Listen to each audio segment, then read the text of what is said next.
శ్రీశైలం స్వామిని ఎట్టు పట్టుకొని ఎత్తిచ్చేటప్పుడు ఈడ వెనక బయట తిరగేసి చెప్పుకోను అయితే పడుకు శ్రీశైలం దానికి సార్ ఎత్తిచ్చినాడు అప్పుడు నువ్వు రాలా రుద్రాక్షమాలు ఇచ్చినప్పుడు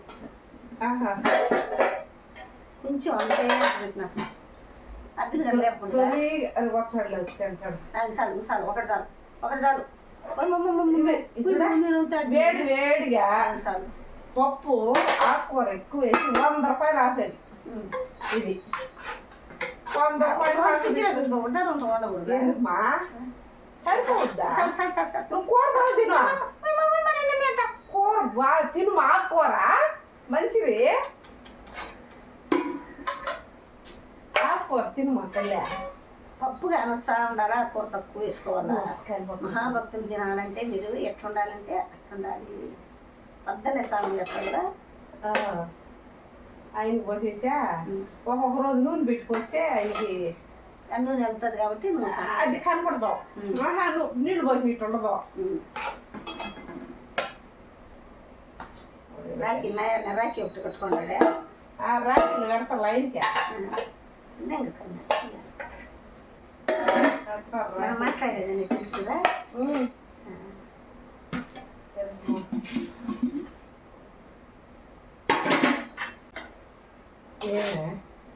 ఏం చేసినారు అప్పుడు ఏం చేసినారు ఏదో చేసుకున్నారు తప్పు కదా బిడ్డలు కలిసి సరిపోతుందా బిడ్డలు కానీ రాతలు కానీ లేమంటారా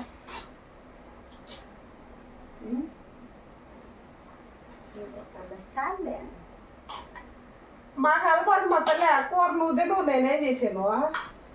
ఇది కొత్తిమీర కాడ కొత్తిమీర కాడ దాంట్లో ఉంటే బాగుంటుంది అని అవి ఇచ్చేసి వచ్చా అమ్మ స్వామి సేవ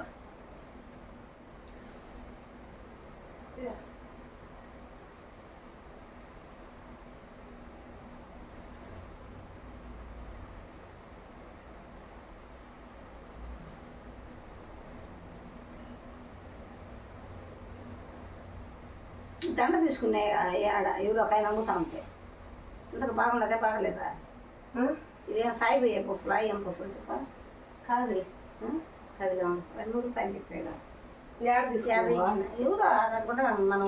నువ్వు గుడ్లగా పెట్టి నువ్వు తిరుగుతునిగా బస్ స్టాండ్ బస్ స్టాండ్ కాడ నాకు వచ్చినాడు అబ్బా 2 కాలిపోతున్నాయి అన్నపూర్ణేశ్వరి సుఖీ భవ అన్నపూర్ణేశ్వరి సుఖీ భవ మా సుజాతమ్మ గారు ఎప్పుడు జయప్రదంగా ఉందా ఫ్యాన్ ఇచ్చింటే సలార్ ఉండగలరు ఫ్యాన్ ఇచ్చేదంతా బుయ్యని పడుతుందమ్మా మన మాటలు రావు అందుకు కూర ఎట్లుండదు చెప్పాలి ఒడి వేసి తర్వాత పోసిన కూర మరింత వేసుకుంటే సాలు సాలు దానికి పిరుక్కుంటుంది కారం నువ్వు కారం ఎక్కువ తింటావు అమ్మాయి గారు కారం బాగా తింటాము మేము కారం తింటే నీళ్ళు ఇచ్చానా ముందు నీళ్ళు పెట్టాడా లేదు మా కారం శివ శివ నరాధా శివుని గణరాధా పరశివుని గణరాధా శివరూప మనరోలు సిత్తామందనసి శివ సిత్తామందనసి అజ్ఞాన మనవోడ్లు ఆరోట పూసి శివ ఆరోట పూసి హంసాయని రోకండ్లు ఆసేత పెట్టి శివ ఆసేత పెట్టి ఆసేత పెట్టి జనన మరణములేని జల్లేడబెట్టి శివ జల్లేడబెట్టి జాతైన మెరికాలు జ్యోతిలో పోసి శివ జ్యోతిలో పోసి వాద జనన మరణములేని జల్లేడబెట్టి శివ జల్లేడబెట్టి జాతైన మెరికాలు జ్యోతిలో పోసి శివ జ్యోతిలో పోసి కడిగి గాలించి రేకాయాములెల్ల శివకాయాములెల్ల భక్తి అని బాండవా పొయ్యి మింద పెట్టి శివ పొయ్యి మింద పెట్టి వాద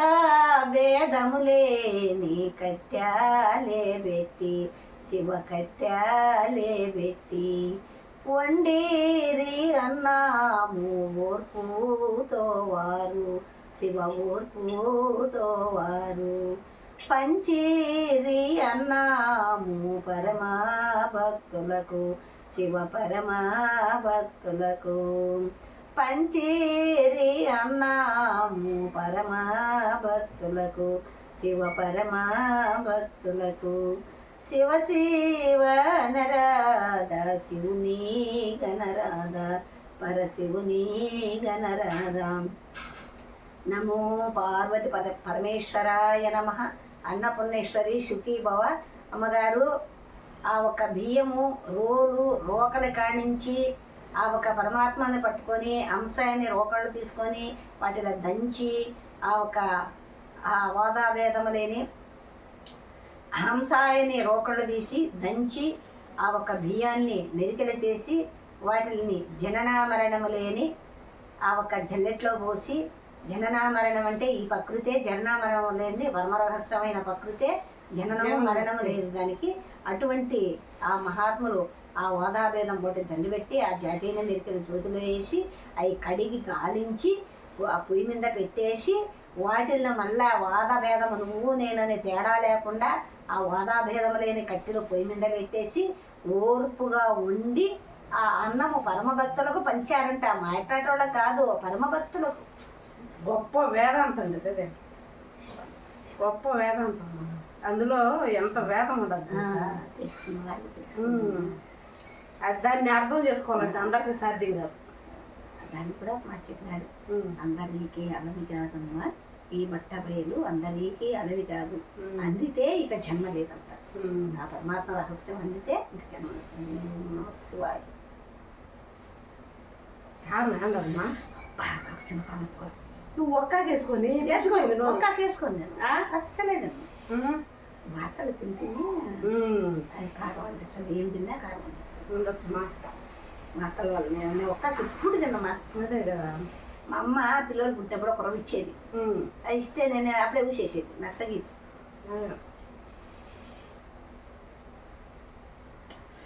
ఉప్పు కొంచెం తక్కువ ఉన్నట్టు, కారం ఎక్కువ ఉన్నట్టు కనసాను నాకు. ఉప్పు ఇంకా తినమ్మా, ఉప్పు తినకూడదు. అందుకని అట్లా కనసాను. ఉప్పు ఎక్కువ తినకూడదు. కారం తింటే కోపం అంట, నువ్వు కారం తింటావు నీకు కోపం లేదు, అది ఎందుకో తినేదాంట్లో ఏముండదమ్మా, ఏమి తింటే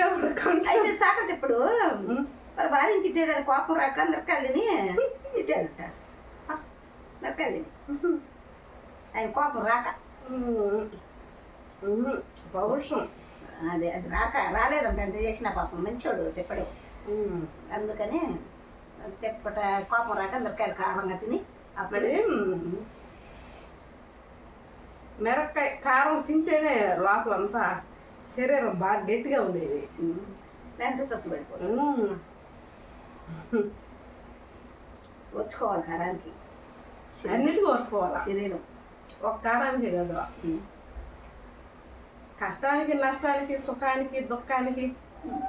అన్నిటికీ వచ్చుకోవాలి. వాళ్ళు సన్నాసులు, అదే జీవితం. సన్నాసులు వాళ్ళే అంటికి వచ్చుకున్నాడు. ఏడుపు వచ్చి ఏడిచి నువ్వు వచ్చి నువ్వు ఇంకా మన జీవితానికి అర్థమే ఉండదు. అన్నిటి కంట్రోల్ చేసుకుంటే కదా నాకు అర్థం. ఇంకేమో తర్వాత బాగా తెలుసు చెప్పదు. అందుకు గురు దర్శనుడు ఇచ్చితే చెప్తాడు. చెప్పరా గుర్తొచ్చిండే పెట్టాలి, గుర్తు చేయాలి, దర్శనం పెట్టాలి, గుడ్డలు పెట్టాలి. అవి చేస్తే కాదు మరి తెలుసుకోవాలనుకున్నాడు చెప్పాలి కదా. ఏమేమి గుర్తు తెలుసుకోవాలని. అయ్యో రామా తప్పు కదా, అది గురించి తెలుసుకోవాలని ఏమి చెప్పాం. దానికి ఎన్నోళ్ళు సేవ చేసి బ్రహ్మగారు సిద్ధయ్య సేవ చేసుకొని తెలుసుకున్నాడు కదా. అందుకని సమాధికి పోయి వచ్చి మళ్ళీ చెప్పినాడు కదా అంత సులభంగా అంది అది ఏమి ఆయన దాంట్లో స్వార్థం అయిపోయింది అప్పటి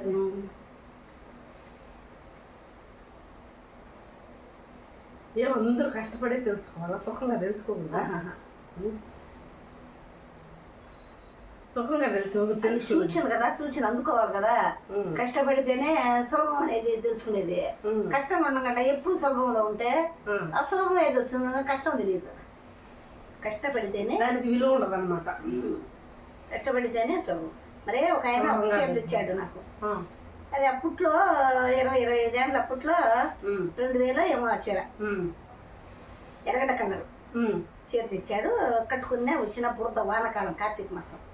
అవి కట్టుకొని తోడుకొని వచ్చేటప్పుడు వంకలో వాళ్ళకు అప్పుడు వాళ్ళకే బండ్లు నేను చాలా మందికి లేవు ఆ వంకలో దిగుమ్మ అన్నాడు జాపదని దిగి నేను నడుస్తా ఉంటే చిలపరం మెట్లయి అవి టప్పని మట్టి పైకి కొడతాను ఆయన ఏమంటున్నాడు మా చీర మీద మట్టి పడతానమ్మా అంటున్నాడు నాకు ఆ చీర ఇల్లు తెలుస్తే కదా అది లేదు సరే పోయి ఇప్పేసి మనం కోయట్కి వెళ్ళిపోయినా మళ్ళీ కోయట్ నుంచి 2 ఏళ్ళకి వస్తే అట్లా చీర ఒక ఆమె రెడ్డమ్మని అని కట్టుకునేది అమ్మాయి చీర అంతా అన్న 2000 అందింది అయ్యో కొడక ఆయనకు చీర ఇల్లు తెలిసి మట్టి పడతానమ్మా బుడద అన్నాడు నాకు చీర ఇల్లు తెలియక పడితే పడింది అని నేను అనుకున్నాను వచ్చింది కదా అట్టగా కష్టపడిన వస్తువుకు ఇల్లు తెలుస్తుంది ఊరికే వచ్చిన దానికి ఇల్లు తెలియదు ఆయన చీర చూడు నాకెంత జ్ఞానాన్ని ఇచ్చిందో మరే ప్రతిదీ ఒక్కొక్కసారి ఒక పాఠం నేర్పించాలి మనం ఒక వస్తువు కానీ ఒక మనిషి కానీ ఆయన చేసిన పని అది చూడు ఆడ ఉండాల్సిన మనిషిను అది మీ అయ్యే పోను నా పోను 2 సీట్లు వేసుకొని వచ్చిన ఇప్పుడు అదే ఒరే ఆకులు ఏమన్నా వేసినాను పోను అంటానే ఉండవు ఆమె నేను ఆకులు చైవు కాకి చెవడ పోతుంది అది నాకు తెచ్చిన ఆకులు ఉన్నదా చిత్రం ఉన్నదే 2 తెచ్చిన మాగిపోను నీకు ఎందుకు 2 ఒకటిగా ఉన్నాయి అదే 2 వేసుకొని కనుక్కోలే అది కొడుకు ఫోన్ చేసి ఏమో అమ్మాయి అంటాడు అన్నాడు నేను కొడులో ఉన్నాను నేను అమ్మాయి ఫోన్ నా ఫోనే ఉన్నా ఇంట్లో ఉండదు దాన్ని చేయను అది వచ్చింది అది చిట్లో ఉంది 2 వచ్చింది 100 రూపాయలు రాక ఇదే అవునమ్మా 100 రూపాయలు రాక ఒక్క కొరకు రాదు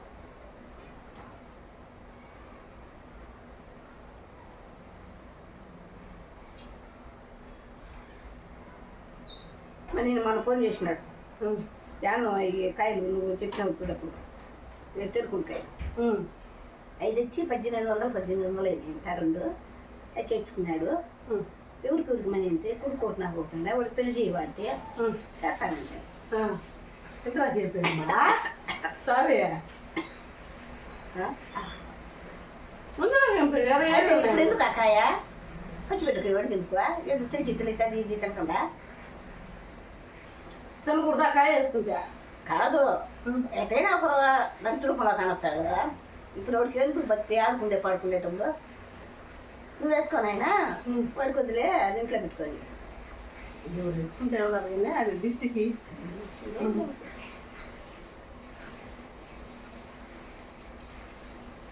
ఎక్కువ ఇచ్చింది మనం నువ్వు 10,000 డబ్బు ఇచ్చినా 10 మూటలు బియ్యం ఇచ్చినా వద్దాను ఈ అన్నం ఎక్కువ మనం అంతేనంట అంతే అన్నం పెడితే చాలు ఇంకొద్దుమ్మా అంటామంట తృప్తి కలిగింది డబ్బులు బంగారు ఎంత వేసినా గోతం వేసినా కానీ గుర్తులేదు ఆమె మా చుట్టం కాదు ఇప్పుడు ఎవరు పక్కింటారు మా చిన్న ఆయనకు కొడుకి లమ్మినిచ్చాడు ఆ పిల్లలు నేను మన వాళ్ళ ఇంట్లో నేను మాట్లాడతాను పెట్టుకొచ్చి వచ్చిన మారా అమ్మ పోయింది ఎవరు అంటే మా పెద్దమ్మ గారు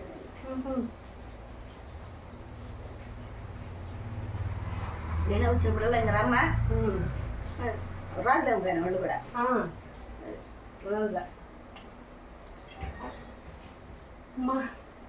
నాకు జరిపి ఎంతగా పెట్టమ్మా ఇంకా పోలా ఇంకా పోకుంటే అప్పటికి పెట్టమంది ఓ తిను మా తల్లి జాతి పెట్టిన బంగారు అంత పెట్టచ్చా మళ్ళా పెట్టాలా కొంచెం కావాలంటే ఎందువల్ల చెయ్యి ఏందో ఇక్కడ చెయ్యి అదిరిపోవాల్సింది ఎవడు వచ్చిన నాయన కొడుకు వచ్చింది కదా అమ్మాయి అమ్మ చూడు సిగ్నల్ అంటే అది ఏమనమ్మా ఇంకా సార్లు సరిపోయింది నీకు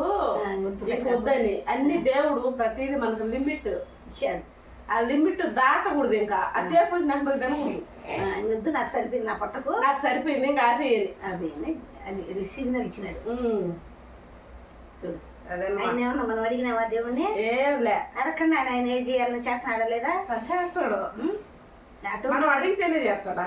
అటువంటి వాడిని తెలుసుకోవాలంట మానవుడు మనం అడగకుండానే మనం తల్లి కడుపులో ఉన్నాము అప్పుడు గాలి ఫ్యాన్ పెట్టుకున్నారా కడుపులో బిడ్డకు లేదు అన్నం ఎదుగుతున్న నోట్లో పెట్టి పెట్టారా లేదు ఊపిరి గాలి ఊరిన పోసారా లోపలికి పోయి లేదు ఇంకా అన్న సృష్టికి అదే సృష్టి ధర్మం ఎక్కడున్నా అది ప్రతి జీవికి ఆధారాన్ని ఇచ్చేదానికి శివుడు అంటారు పరమశివుడు అని పెద్దలు అంటారు శివుడే దేవుడే పార్వతి అమ్మ ఇప్పుడు శివుడు కూడా తపస్సు చేసినాడు దాని గురించి కూడా మనకు ఎన్నో సార్లు క్వశ్చన్స్ వచ్చినాయి వాటికి సమాధానాలు చెప్పినాం అయిపోయింది పార్వతమ్మ కుంకుమ పరిలో శివని తీసుకునింది ఎచ్చడ వేయడం అయిపోయింది కుప్పులో పెట్టుకునింది బుట్లో కుప్పులో బుట్లో బుట్లో కుప్పులో ఉన్నా కానీ ఇంటిలో సముద్రం మింగచ్చు బుట్లో చెప్పుకుంటే మింగుతాడా అయితే ఆడ కూడా బియ్యకి తీసుకుంటుందంట అయితే ఇంటికి వేసిన కొరవ లేకుండా వేసిన రెడీ అయిందంట అంటే నా బుట్లో సేమ్ ఉండదు ఎట్ట వేసిన వందంట చూసుకోవాలి చూసుకుంటే ఉండదు అప్పుడు ఒప్పుకుందంట తప్పు అక్క అటువంటి వాళ్ళు ఉండారు మాడాడా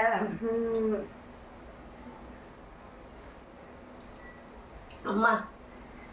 మా భోజనం అయిపోయింది అన్న ఉద్యోగం కావాలంట మనవాడికి ఎవరికి